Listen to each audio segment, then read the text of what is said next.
اعوذ باللہ من الشیطان الرجیم بسم اللہ الرحمن الرحیم۔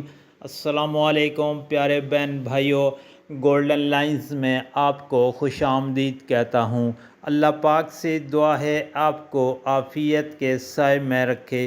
نبی کریم صلی اللہ علیہ وآلہ وسلم نے ارشاد پاک فرمایا، اللہ تعالیٰ دو شخصوں کو دیکھ کر مسکراتا ہے، ایک وہ جو سرد رات میں اپنے بستر سے اٹھ کر وضو کرتا ہے اور نماز پڑھتا ہے تو اللہ تعالیٰ فرشتوں سے پوچھتا ہے، میرے اس بندے کو یہ تکالیف برداشت کرنے کے لیے کس چیز نے ابھارا ہے؟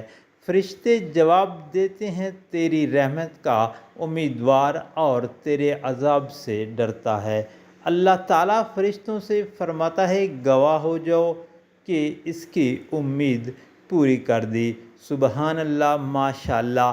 پیارے بھائیوں، کتنی بڑی سعادت ہے، سرد راتوں میں اٹھ کر نماز پڑھیں، اللہ تعالیٰ راضی ہوتے ہیں، خوش ہوتے ہیں۔